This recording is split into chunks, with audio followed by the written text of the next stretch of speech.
Bismillahirrahmanirrahim. Alhamdulillahirabbil alamin. Allahumma shalli wa sallim wa barik ala sayyidina Muhammadin wa ala alihi wa sahbihi ajma'in. Amma ba'du. Qala al-imam al-musannif rahimahullahu ta'ala wa ala man nafa'a bihi wa bi barakati ulumihi fid dharaini. Amin. Qala bermula jika telah diketahui akan artinya wajib syar'i dan wajib akli, bahwa keduanya berlainan makna, maka apabila dikata wajib atas tiap-tiap mukallaf, maka maksudnya itulah wajib syar'i.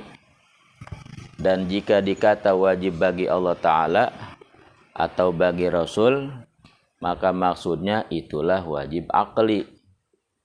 Dan demikian pula jika dikata jaiz bagi Allah Ta'ala atau harus bagi Allah Ta'ala, maka maksudnya itulah jaiz akli. Dan jika dikata jaiz bagi mukallaf membuat masalan, maka maksudnya yaitulah jaiz syar'i jua adanya. Ya. Jadi setelah kita membahas tentang 3 hukum, hukum akli, hukum syar'i, dan hukum adi. Di antara tujuan atau maksud daripada Habib Utsman membahas 3 hukum ini sebelum masuk ke dalam pembahasan inti, yaitu sifat 20, beliau bahas 3 hukum ini, akli, syar'i, adi. Di antara tujuannya adalah untuk membedakan istilah-istilah di dalam setiap hukum tersebut. Ya. Supaya kita nanti enggak keliru. Ya, sehingga ketika kita nanti mendengar istilah-istilah dalam tauhid, maka istilah tadi berbeda dalam istilah fikih. Gitu. Kenapa? Sebab setiap ulama itu memiliki istilah masing-masing. Ya, yang dikatakan likulli qaumin istilahun. Faman lam ya'rif istilahahum lam yafham maksudahum. Ya, likulli qaumin, tiap-tiap kelompok ulama, kaum maksudnya ya, setiap kelompok ulama ya, istilahun, mereka mempunyai istilah, mempunyai sandi-sandi tertentu gitu tuh ya, menyimpan mafhum yang mereka miliki dalam istilah yang mereka buat. Faman lam ya'rif istilahahum, maka siapa yang enggak mengetahui istilah mereka, lam ya'rif maksudahum atau lam yafham maksudahum, maka enggak tahu, enggak paham maksud tujuan mereka. Gitu. Jadi setiap kelompok para ulama ini, karena ulama itu banyak ya, tergantung bidang apa yang mereka dalami, sesuai ketentuan Allah Ta'ala ya, membagi tugas kepada mereka masing-masing.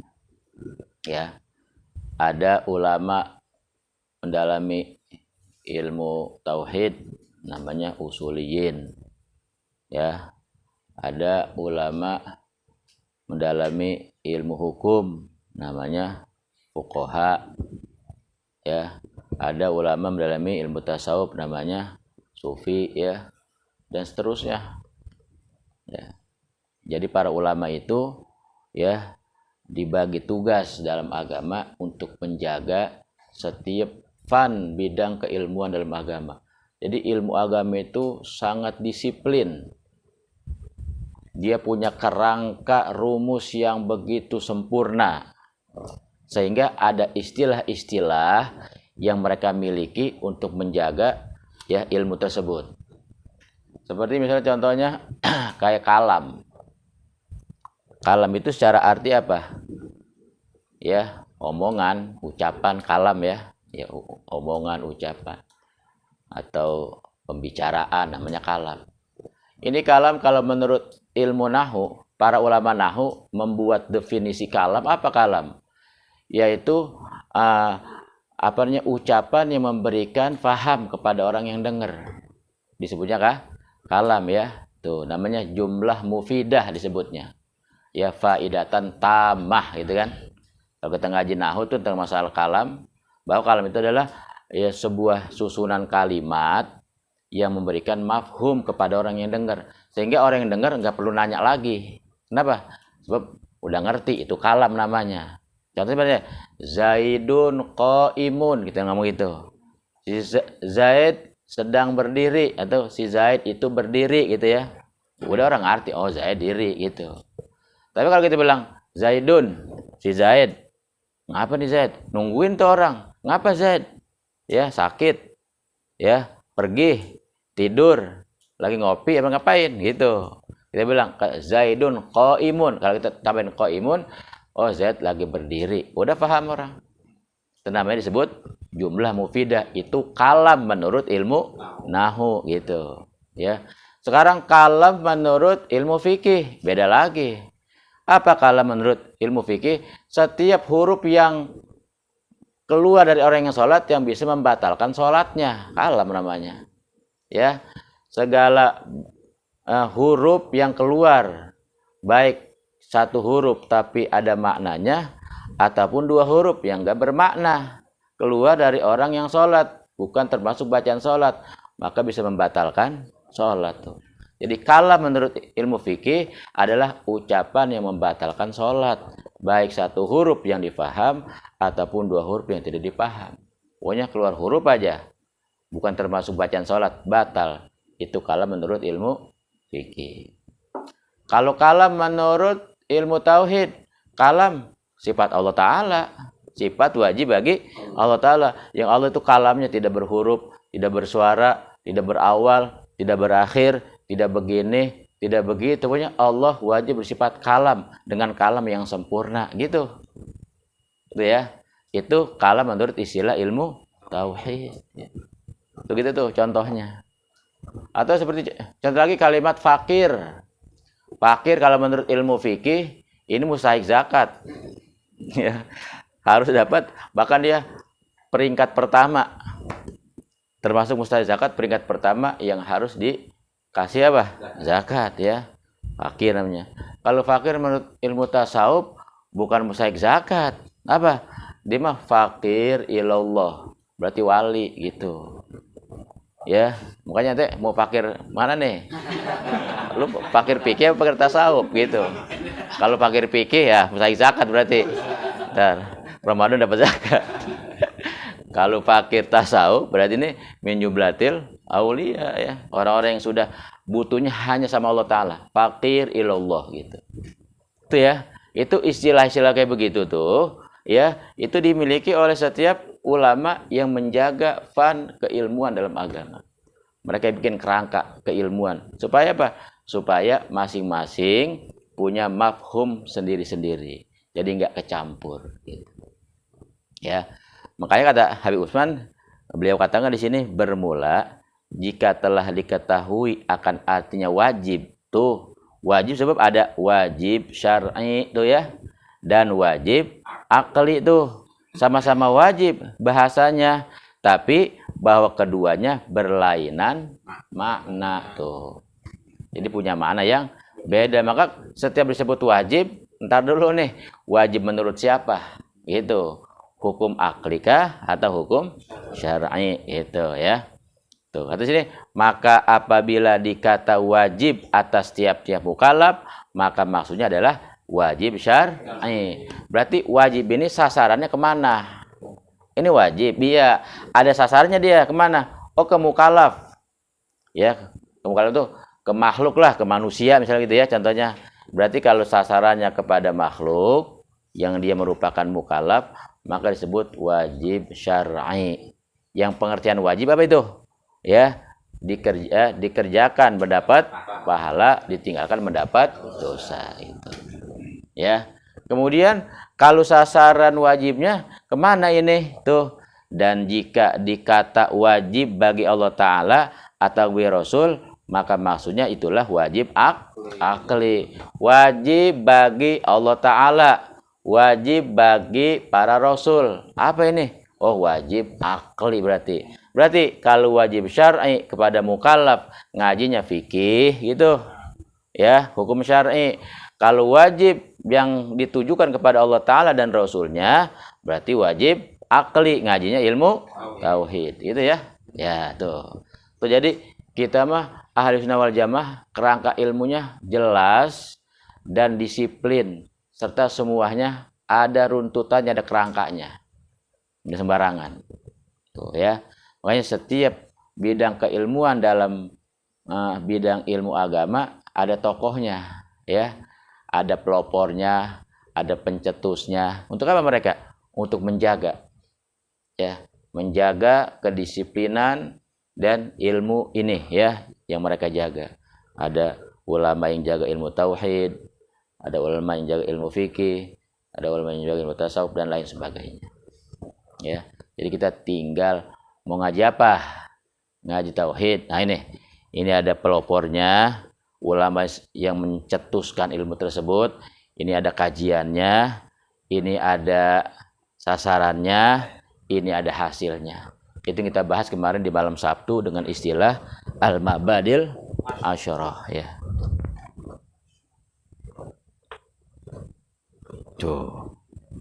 Jadi kalau kita mau tahu agama itu sangat lengkap, kalau bahasa mah sangat komprehensif, sempurna gitu, ya. Tuh. Di antara untuk memahami kerangka keilmuan agama ada istilah al-mabadil asyarah kemarin tuh. Ngaji malam Sabtu udah dibahas sedikit ini, ya.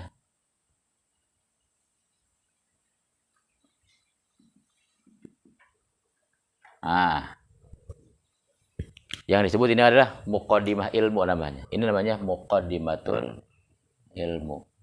Muqaddimatul ilm. Jadi kalau kita ngaji kitab, ada muqaddimah kitab, ada muqaddimah ilmu, ya. Kalau muqaddimah kitab yang di awal tuh basmalah, alhamdulillah, selawat, ya. Ada juga ada tambahannya bahkan syahadat, ya. Ya, baru amma ba'du. Nah, itu dari mulai bismillah sampai amma ba'du namanya muqaddimah kitab. Semua kitab ulama mau pakai bahasa apapun pasti ada namanya muqaddimah. Muqaddimatul kitab. Ya, kenapa kok Pak pakai ada istilah muqaddimatul kitab? Iya, sebab Nabi nyontohinnya kayak begini. Nabi surat menyuratnya pakai bismillah, hamdalah, kesolawat, ya. Nabi ceramahnya, ngajarnya, khutbahnya, ya, semuanya tulisannya pakai ini basmalah, hamdalah, sholawat, ya. Tuh. Ada basmalahnya, ada hamdalahnya, bahkan kadang-kadang ditambahin ada syahadatain, ada sholawat, ya, sholawat dan salam, amma ba'du. Tuh, ya, nanti baca kitab apa juga mau pakai bahasa apa kayak di awalnya pasti ada ini, ya. Berarti kalau ada bacaan yang di awalnya ada ini berarti pengarangnya ngerti, gitu. Sebenarnya sebagai pembuka, sebelum dia menjelaskan isi kitabnya dia mesti awali pakai ini. Kenapa? Ini sunnah. Ketika di awal tulisannya, karangannya, kitabnya, bukunya ada sunnah Nabi, itu mengisyaratkan bahwa dalamnya akan manfaat. Ya, sebab dinisbahkan kepada ikut kepada kerjaan Nabi yang disebut muqaddimah namanya. Itu, ini dia. Ya, ntar ada lagi. Ya, yang kedua namanya muqaddimah ilmu, ya, itu namanya al-mabadil asyarah. Malam Sabtu udah dibahas tuh, ya.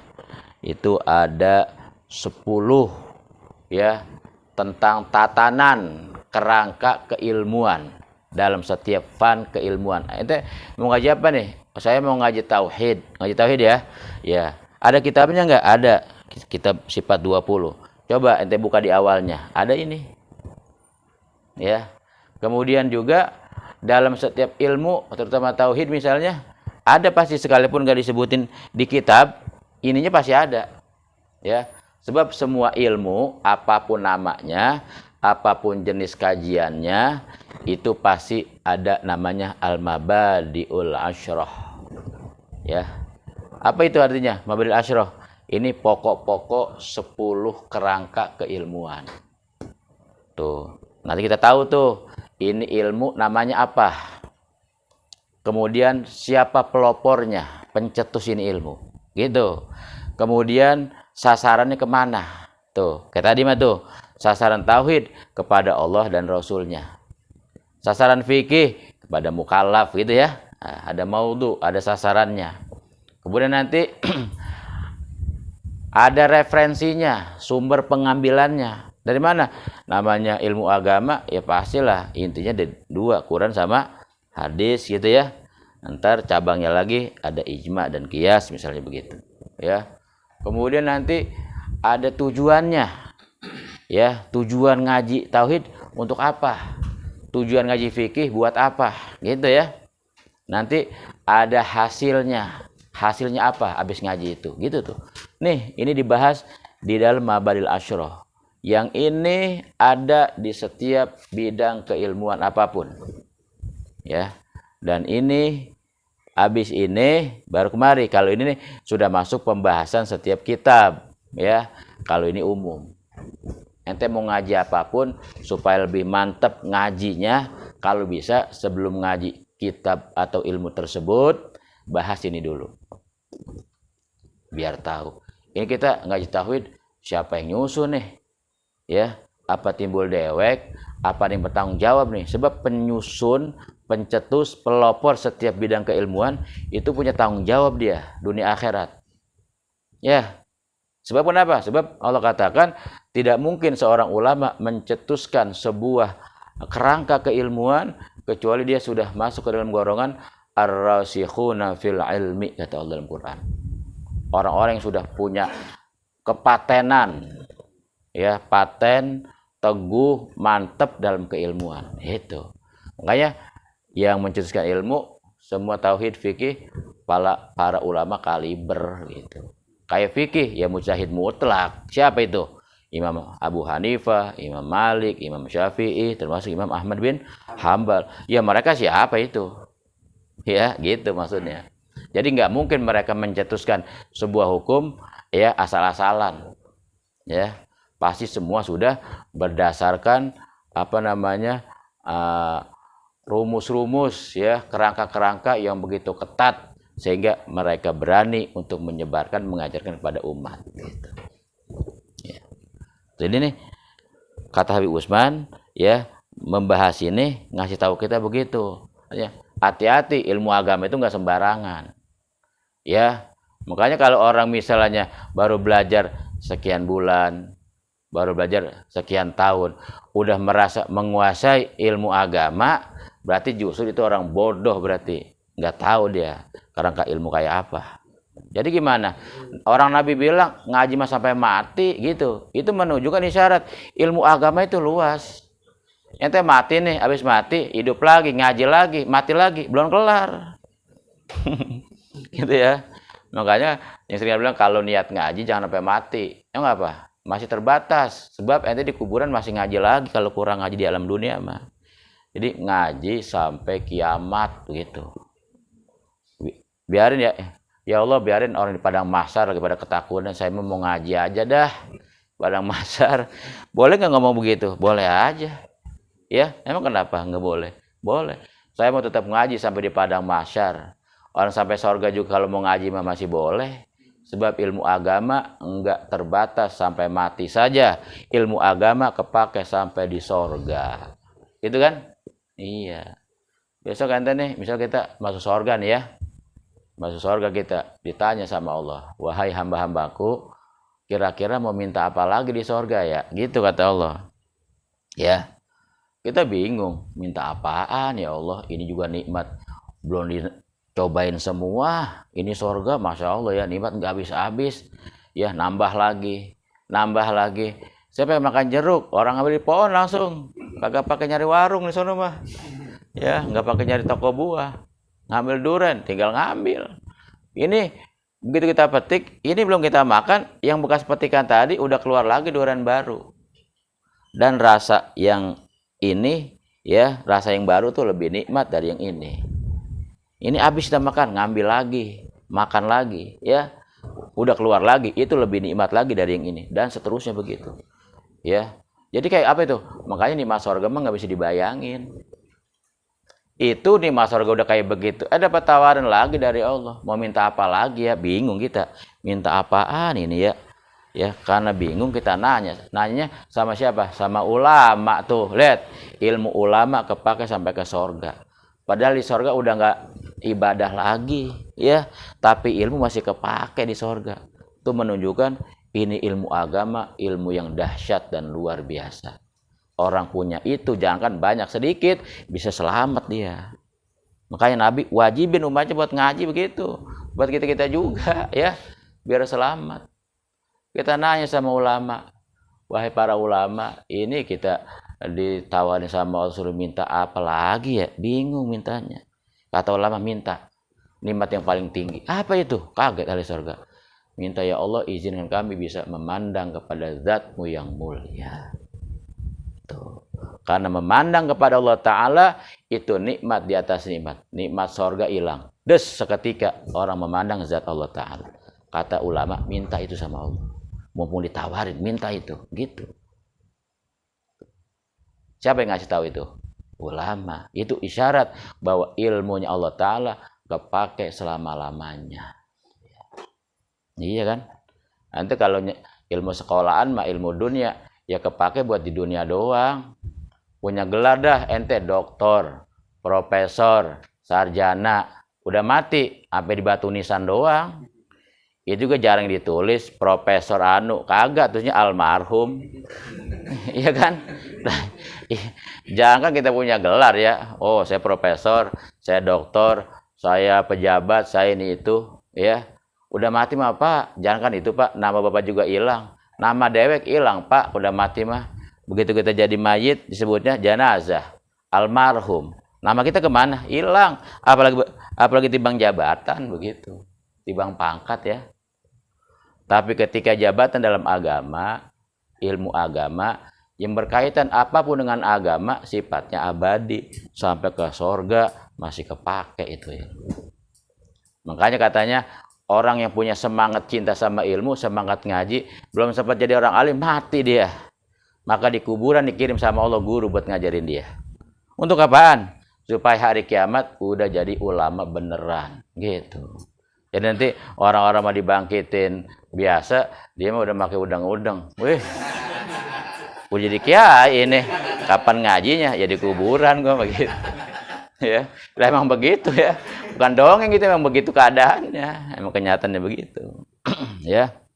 Tuh, jadi sekalipun ini Habib Utsman cuma ngasih tahu kayak begini, itu ngasih tahu kita, itulah ilmu agama seperti itu. Ya. Makanya termasuk Habib Utsman bin Yahya.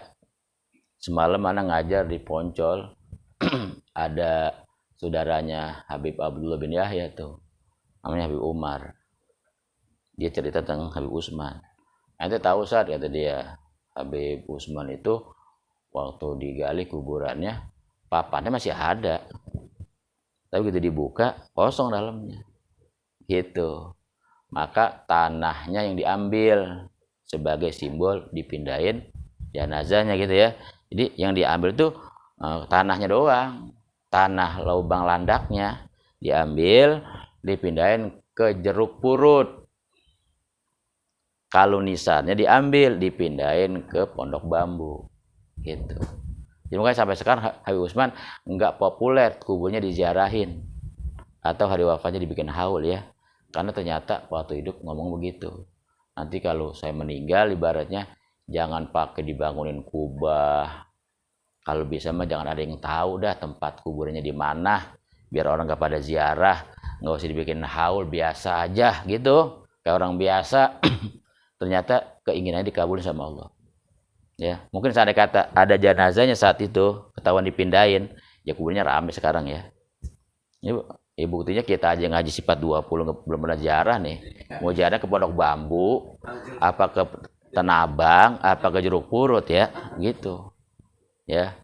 Tapi insya Allah kita ya sekalipun itu hanya tanahnya aja, tabaruk ziarah ya. Itu kemana jasadnya? Ya jangan ditanya, ulama mah ya, apalagi sekelas Habib Usman ini yang jaga masyarakat Betawi dari segi hal-hal keimanan akidahnya. Ya dimulain sama Allah ya. Diangkat dimulain jasadnya ke langit. Tuh ulama begitu. Jadi pokoknya yang berkaitan sama agama Allah Ta'ala, termasuk diri kita, ada sedikit ilmu agama dalam diri kita, udah yang sedikit aja manfaat. Apalagi banyak gitu ya, yang sedikit aja. Sekalipun nanti itu ilmu yang ada pada diri kita nggak bisa kita ngasih orang, atau kita nggak mampu pakai buat dewek, nggak apa-apa. Ya justru emang yang pertama begitu ilmu mah ya, pakai buat diri ini sendiri dulu, pakai buat awak dewek dulu gitu. Kita udah ngerasakan manfaatnya, ya kemudian ini kebaikan yang harus kita berikan, kita mampu ajak orang, bagi orang, sebarin sama orang gitu ya. Tuh makanya Habib Usman di sini dia sebelum membahas ilmu tauhid secara mendalam ya, atau secara kajian khusus sifat 20, beliau kasih tahu begitu nih, ada hukum akli, syar'i, dan adi. Di samping ini buat membedakan istilah-istilah seperti itu, juga menunjukkan bahwa ilmu agama itu sangat amat disiplin dan ketat dijaga oleh setiap tokoh-tokoh yang Allah pilih, yang mereka disebutkan ar-rasikhuna fil ilm. Siapa itu? Ya para ulama-ulama, ya para aulia, para salihin ya. Dalam diri mereka lah, dalam dada mereka lah tersimpan asror rahasia-rahasia agama yang namanya ilmu gitu. Ya. Tuh. Makanya di sini katanya, jadi kalau itu wajib tadi disetujukan sasarannya kepada mukallaf, berarti namanya wajib syar'i gitu ya. Kalau ditujukan kepada Allah dan Rasulnya disebutnya wajib akli tuh ya. Dan demikian pula katanya jika dikata jaiz itu boleh artinya ya. Ya, bagi Allah Ta'ala, jaiz bagi Allah Ta'ala, atau harus ya, harus masih boleh ya bagi Allah Ta'ala, maka maksudnya itulah jaiz akli ya. Jadi jaiz ini kalau ke Allah Ta'ala atau kepada Rasul namanya jaiz akli.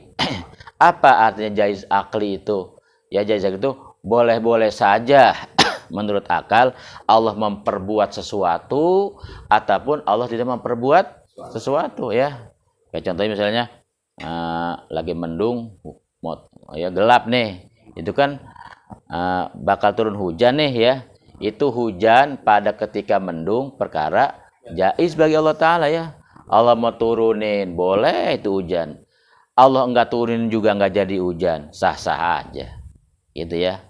Itu Rasul ya boleh enggak dia makan, minum, tidur, sakit? Boleh. Loh kok boleh? Karena secara basyariah mereka kan manusia gitu. Boleh-boleh aja. Ya, bukan perkara wajib ataupun mustahil. Jadi Rasul sakit, ya wajar, manusia juga dia. Rasul lapar, Rasul makan, dia menikah segala macam, boleh. Itu berarti kalau jaiznya kepada Allah dan Rasul disebutnya jaiz akli gitu ya. Tuh. Dan jika dikata jaiz bagi mukallaf, bagi kita nih ya, membuat masalah, contohnya gitu Mas ya, masalahnya contohnya membuat sesuatu kita misal makan, minum, itu kan perkara mubah tuh yang kita lakukan sebagai mukallaf. Kita tidur, kita makan, kita minum ya, kita beraktivitas segala macam perkara-perkara yang mubah, maka maksudnya yaitulah jaiz syar'i atau hukumnya mubah gitu ya. Dua adanya. Nah ini istilah-istilah kayak begini nih ya, di dalam agama itu penting, sekaligus menunjukkan bahwa seluruh ilmu agama itu sumbernya dari Quran ya kan. Quran dengan bahasa Arab ya. Kenapa itu Allah pilih bahasa Arab sebagai bahasa Al-Quran ya? Sebab bahasa Arab itu bahasa yang komplit ya, bahasa yang kaya dengan lapas-lapasnya, dengan kalimat-kalimatnya, sehingga ada istilah persamaan kata namanya. Kalau bahasa kita apa itu persamaan kata? Sinonim ya. Ya, kalau bahasa Arabnya mutarodifat. Itu kadang-kadang satu kata bisa mempunyai sinonim sampai beberapa kata. Ya, gitu. Punya persamaan kata bisa sekian.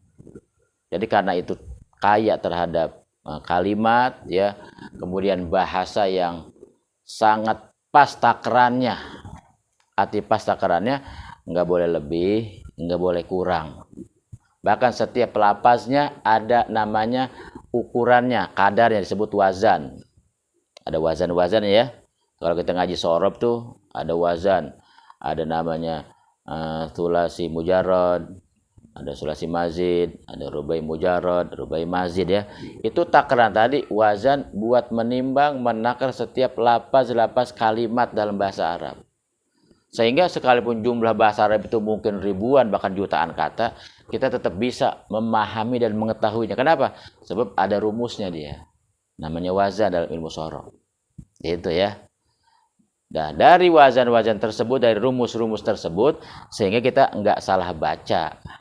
Kalau nggak salah baca, nanti nggak salah memahami maksudnya, gitu. Ya, seperti contohnya misalnya ada tulisan begini, bahasa Arab nih ya.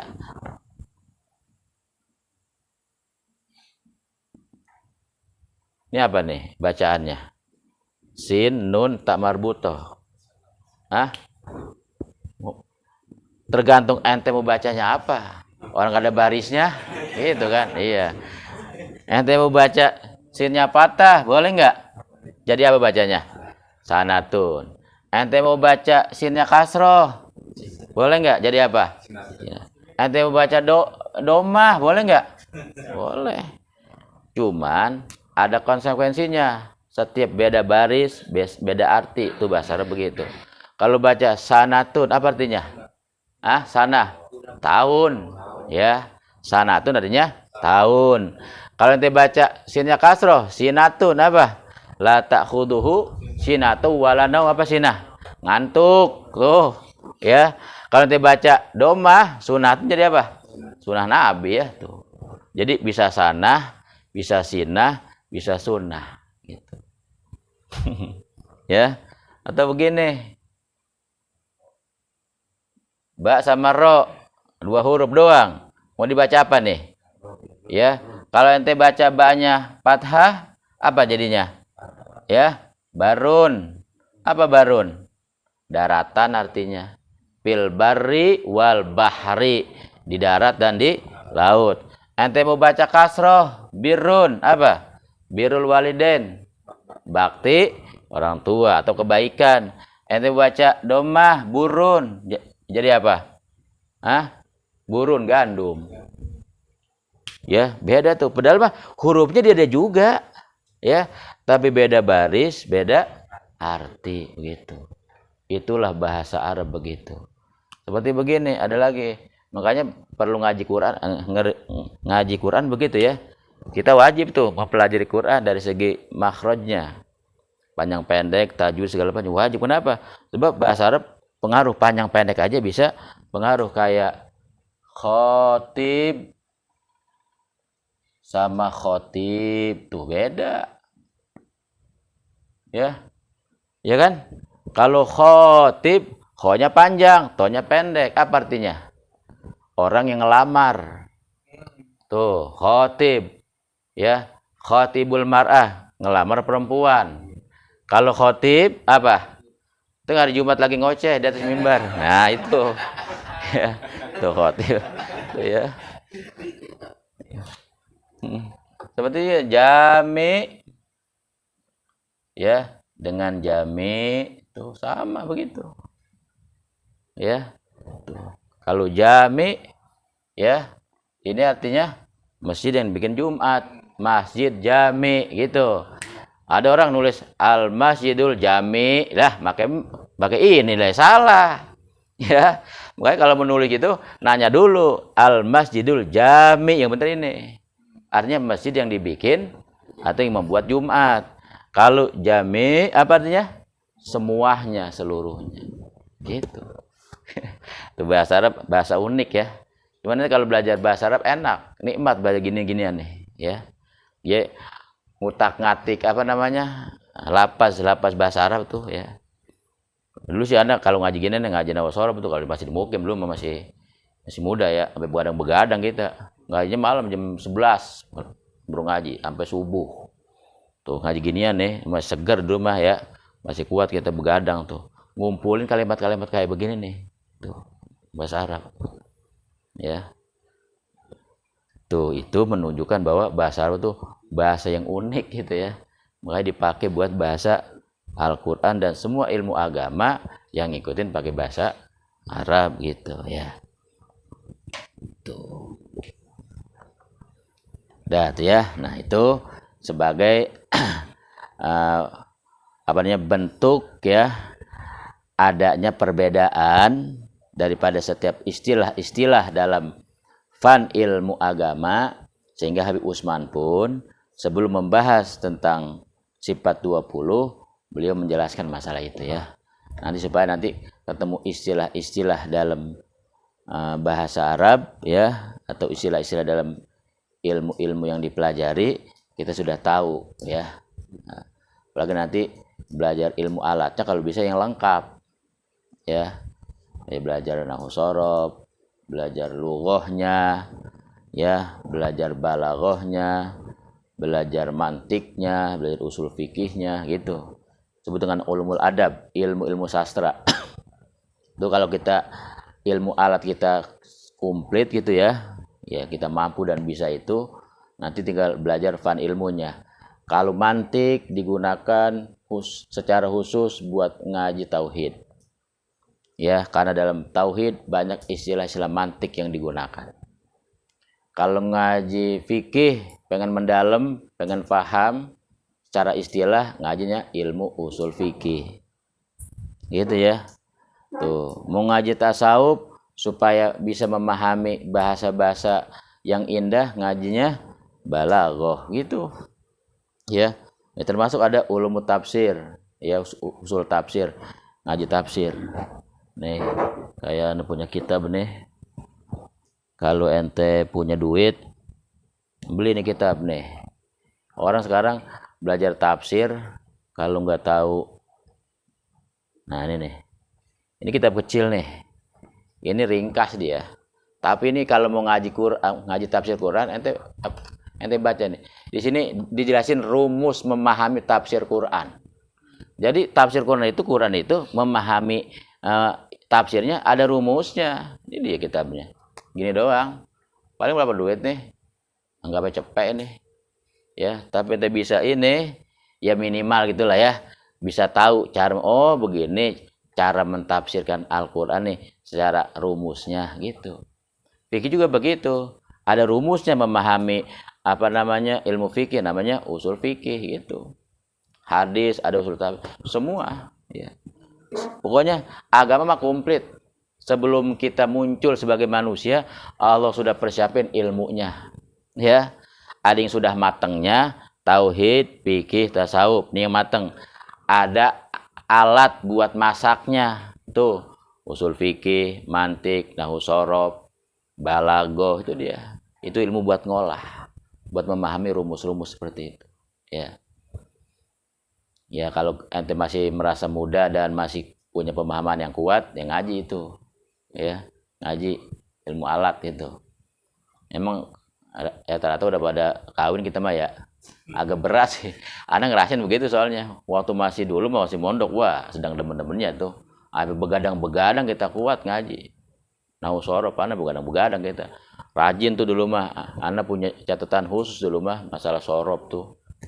Tapi emang manfaat dulu kita rajin nulis begitu.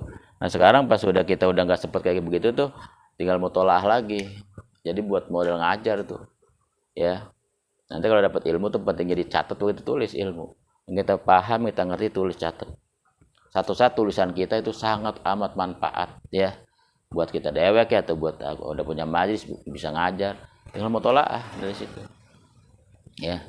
Nah sekarang kita ngajar tiap malam. Mau mutolaah malam, pulang aja jam 11. Baru juga ngebet kitab, udah tidur di atas kitab. Ya kan, istilahnya begitu. Kapan mau tolak besok harus ngajar lagi pagi. Nah, itu persiapannya ya begitu. Ya. Jadi memang Anda sering kasih tahu kepada anak-anak santri itu, sekarang ilmu ente paham, jangan sampai lupa ente catat, ente tulis. Yang nggak paham nggak bisa nanya, mesti cerewet ngaji mah. Kenapa? Sebab tulisan itu memang dikatakan qayyid suyudaka bihibalil wasiko. Ente itu nyari ilmu kayak orang berburu sama itu kan. Udah dapat menjangan, dapat kancil, dapat rusa, ikat yang kuat. Ente ikat yang kuat, ente ikat di pohon, ente tinggal seharian lagi, ente balik tetap masih ada dia. Kenapa? Nggak bakalan pergi orang diikat gitu.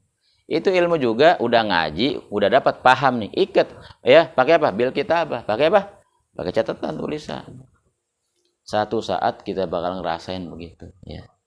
Itu cuman ya buat kita nih masih kayak begitu ngaji nih, mesti ngasih dapat ya, ngaji dapat. Kecuali ngaji aki-aki kali. Ya kita suruh tulis mana tahu dia mah ya, tong gua mah ya kalau aki ngaji nyari pahala gitu ya. Kalau kita ngaji nyari paha gitu. Ya, nyari ilmu maksudnya. Jadi ngaji paham maksudnya begitu ya. Tuh begitu ya. Itu kalau kita betul-betul telusuri itu ilmu benar-benar ngajinya ya. Itu nikmat, Allah kasih nikmat ya. Jadi kalau kita udah cinta ilmu, nanti ilmu itu kan kita rasakan sebuah kenikmatan gitu ya. Nah, kalau sekarang memang berat ujiannya begitu sih ya. Ujian zaman sekarang ini berat banget bocah ngaji. Ujian zaman kita nih sekarang ya udah zaman media sosial sekarang. Wah. Ya, mendingan enak hidup zaman dulu juga sih ya. Nggak kenal HP, nggak kenal hal-hal yang sifatnya dunia modern gitu ya. Bukannya bocah dulu ngaji digalakin, diomelin sama guru, besok ngaji lagi. Gitu kan? Kalau sekarang mah ngomongnya apa ya? Emang di situ doang yang ada pengajian, gua pindah gitu. Besok ngaji lagi situ diomelin lagi, maka bisa-bisa ya. Diomelin lagi, pindah lagi. Ada tuh ngaji udah puluhan tempat, dapat mah kagak, hasil mah tetapnya geblek gitu. Ya. Bocah dulu mah mau diomelin, bujeo, kadang-kadang pada berdarah dijewer kuping sama guru. Besok ngaji lagi. Justru tambah semangat ngaji, tambah rajin. Tambah berjuang supaya bisa begitu. Makanya bodoh-bodohnya orang dulu mah biar nggak bisa tulis baca huruf Latin, buat ngaji mah bisa, buat bekal diri mah bisa gitu. Ya, tuh. Makanya jangan kita lupain ya. Kita punya anak semua nih, jangan sampai lupa. Kita udah ya pengen banget ngaji, sebenarnya pengen ngaji ala segala macam. Kita kayaknya udah lewat, udah tua, udah nggak bisa fokus. Anak didik ya, gitu. Makanya anak suruh sering bilang kalau punya rezeki lebih beli kitab kita para ulama beli. Pajang aja begini kayak anak nih. Emang ini dibaca kagak? Orang anak pajang doang. Buat takut-takutin tamu gitu. Iya. Kalau tamu datang, wah ini mah rumah kiai, kita mulu gitu. Pajangan doang padahal mah. Yang dibaca kita begini. Gitu sambil kita doa, ya Allah mudah-mudahan nih ada kita para ulama ya. Supaya buat anak dah kita nggak jadi ulama, ya anak minimal sekalipun nggak jadi ulama beneran, minimal jadi orang bener dah gitu ya, ngerti agama supaya manfaat buat kita orang tuanya gitu ya. Tuh jadi ini sekalipun sedikit pembahasan Nabi Utsman ya, tapi ini sesungguhnya memberikan pencerahan kepada kita tentang begitulah keluasan ilmu. Makanya orang semakin memahami ilmu, semakin dirinya tahu ya kapan belum ada apa-apanya gue ya gitu. Ya kapan masih banyak yang kurang ya kapan masih jauh ya gitu. Justru ilmu yang benar tuh begitu, yang bikin orang semakin bertambah ilmu semakin merasa bodoh gitu ya. Sebab ilmu ini juga dijadikan sama setan sebagai alat kejahatan juga sama setan. Emang setan mah emang jago dia mah ya. Kadang-kadang emang nyesatin manusia pakai maksiat doang. Kata setan, gue juga bisa nyesatin lu pakai ibadah. Bahkan nyesatin kita pakai ilmu gitu. Ya. Tuh contohnya nggak mungkin lah ada kisah seperti Barsisoh atau Bal'am bin Ba'uro ya. Itu orang-orang luar biasa dia, orang alim itu. Ya, itu Bal'am bin Ba'uro luar biasa. Ya ibaratnya ulamanya Bani Israel. Bukan cuma ilmunya hebat, dia punya doanya manjur. Gitu. Barsiso itu punya murid 60.000, bisa terbang muridnya. Ya kan dahsyat itu berarti, ya kan? Tapi kenapa keduanya matinya sul khotimah? Itu kan orang punya ilmu. Iya, ternyata setan mampu menipu seseorang bahkan menjerumuskan ke neraka pakai ilmu. Tuh. Ya, makanya ilmu itu nanti setelah kita belajar ilmu, ya, punya ilmu, itu ada ilmu khusus yang buat meredam supaya ilmu ini tidak jadi sesuatu yang membahayakan. Ya. Orang ya sama kayak baru belajar silat gitu ya. Kagak boleh colek, main mentil aja dia gitu. Ada yang nyolek benar orang mau manggil udah ngeluarin jurus aja dah ya gitu. Kayak orang baru belajar nahu sorob nggak boleh dengar orang baca, main dengerin aja. Nih ya, salah nih bacanya nih gitu. Ya. Kayak begitu dulu ya. Oh, iya. Gue mah kan santri, belajar nahu sorob ya. Ada orang kampung yang baca didengerin sama dia. Salah semua orang kampung emang ngaji begitu ya. Jadi buat nakra orang mulu ilmunya. Tapi kalau kita semakin tahu ilmu, maka itu ilmu bukan buat nakar orang, buat nakar kita akhirnya ya. Ya, kita akan merasa banyak kekurangan kalau begini. Tuh, maka semakin berisi ilmunya, semakin tawadhu, semakin rendah hati. Begitu maunya. Itu ilmu yang benar mah sesungguhnya begitu ya. Itu ilmu yang bawa selamat begitu. Ya. Ya, mungkin malam ini sampai situ dulu ya pembahasan kita malam ini. Ya, besok nanti baru kita mulai masuk pembahasan tentang tujuan daripada kitab Sifat 20 ya. Jadi dari kemarin nih Habib Usman dari Muqaddimah sampai malam ini baru menjelaskan tentang berbagai macam ilmu-ilmu yang wajib kita pelajari itu ya. Karena dibahas di sini tentang masalah fadilah ilmu, kewajiban menuntut ilmu ya. Kemudian dalil-dalil dasar-dasar mempelajari ilmu tauhid, termasuk penjelasan tentang masalah hukum ya, syar'i, akli dan adi ya. Termasuk malam ini yang kita bahas tentang kalau bahasa mah literatur kerangka keilmuan dalam agama gitu. Jadi biar kita tahu oh ilmu agama itu enggak sembarangan. Makanya dengan kita belajar mabadil asyroh dalam setiap ilmu ini nih ya yang kita dibukakan ya pemahaman kita tentang ilmu agama begitu sangat disiplin, rapi, tertib ya, dijaga oleh setiap ilmu-ilmu yang tadi itu setiap orang-orang yang ahli di dalamnya. Namanya ar-rasikhuna fil ilm. Orang-orang yang paten dalam keilmuan. Untuk apa? Karena ilmu agama inilah yang membawa manusia selamat dunia akhirat, ya selamat di dunia, di kuburan, di hari kiamat, di padang mahsyar, Siratul Mustaqim, sampai ke surga, jelog, dianterin, dikawal sama ini dia ilmu agama. Jadi makanya orang nggak ngerti ilmu agama, ya maaf, sama juga boleh dibilang agamanya hanya sebatas identitas tok gitu. Ya, makanya nyuruh ngaji siapa? Allah nyuruh ngaji. Yang nyuruh ngaji kita nih Allah. Ya, fas'alu ahla dzikri in kuntum la ta'lamun. Apalagi Nabi dalam hadis-hadisnya begitu banyak. Dorong umat, nyuruh umat, bahkan mewajibkan umat buat menuntut ilmu. Karena itu dia. Ya, kebaikannya manfaatnya bukan buat siapa-siapa, buat kita juga biar selamat gitu. Dan hanya satu kunci selamat, dia lewat ilmu. Mau lewat mana lagi emang? Ya. Karena Nabi dakwah kepada umat menyebarkan apa? Ilmu gitu ya.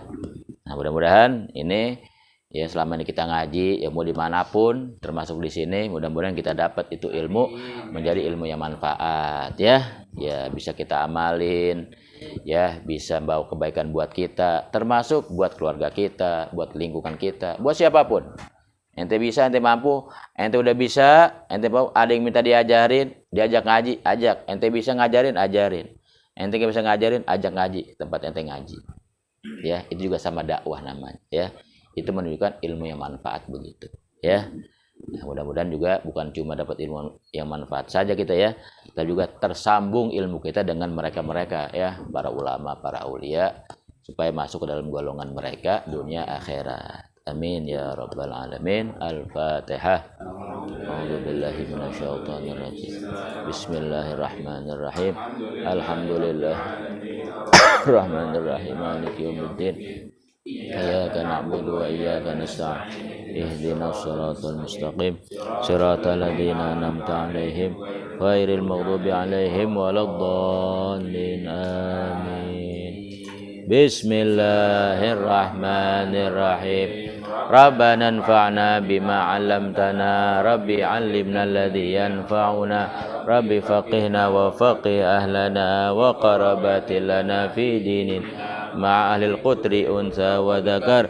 Biwafiqna wafiqhum lima tartadi qawlan wa fi'lan karama warzuqil kulla halalan daima wa hilla atqiya al ulama nahda bil khair nufa kulla syar. Rabbana aslih lana kulla syu'un wa aqirra bir ridha waqdi anna rabbana kulla duyun qabla an tatiyana rusulul manun waghfir istur anta akrama man satar wa salatullahi taghshal mustafa man ilal haqqi da'ana fi kitabin fihi linasi sifa wa alal alil kirami syurafa wa ala sahbi Allahumma hdina bihudak waj'alna mimma yasari'u fi ridhak wa la tuwallina waliyan siwak wa la taj'alna mimman khalafa amraka wa asak wa hasbunallahu wa ni'mal wakil wa la hawla wa la quwwata illa billahil aliyyil azim.